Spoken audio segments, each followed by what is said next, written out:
எபிரெயர் அதிகாரம் 4. ஆனபடியினாலே அவருடைய இளைப்பாறுதலில் பிரவேசிப்பதற்கேதுவான வாக்குத்தத்தம் நமக்குண்டாயிருக்க, உங்களில் ஒருவனும் அதை அடையாமல் பின்வாங்கிப் போனவனாக காணப்படாதபடிக்கு பயந்திருக்கக் கடவோம். ஏனெனில் சுவிசேஷம் அவர்களுக்கு அறிவிக்கப்பட்டது போல நமக்கும் அறிவிக்கப்பட்டது. கேட்டவர்கள் விசுவாசமில்லாமல் கேட்டபடியினால் அவர்கள் கேட்ட வசனம் அவர்களுக்கு பிரயோஜனப்படவில்லை.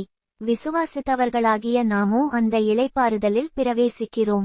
அவருடைய கிரியைகள் உலகத் தோற்றம் முதல் முடிந்திருந்தும் இவர்கள் என்னுடைய இளைப்பாறுதலில் பிரவேசிப்பதில்லையென்று என்னுடைய கோபத்திலே ஆணையிட்டேன் என்றார்.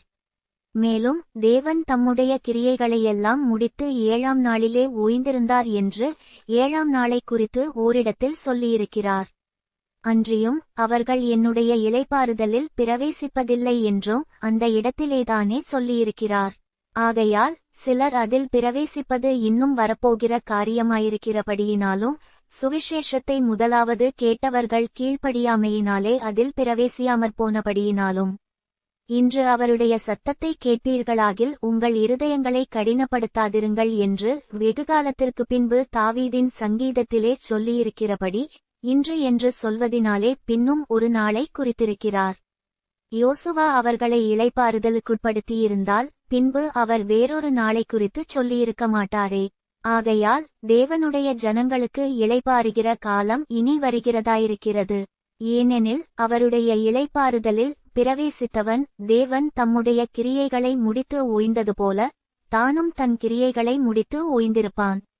ஆகையால் அந்த திருஷ்டாந்தத்தின்படி ஒருவனாகிலும் கீழ்ப்படியாமையினாலே விழுந்து போகாதபடிக்கு நாம் இந்த இளைப்பாறுதலில் பிரவேசிக்க ஜாக்கிரதையாயிருக்கக் கடவோம்.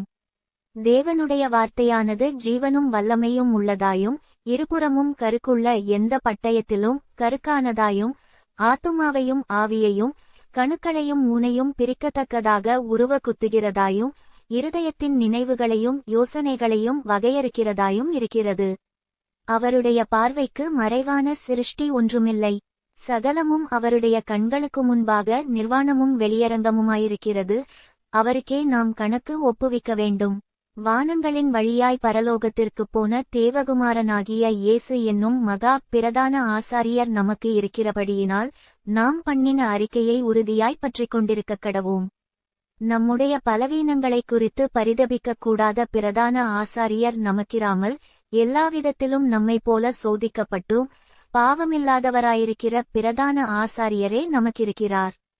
ஆதலால் நாம் இரக்கத்தை பெறவும் ஏற்ற சமயத்தில் சகாயஞ்செய்யும் கிருபையை அடையவும் தைரியமாய் கிருபாசன தண்டையிலே சேரக்கடவோம்.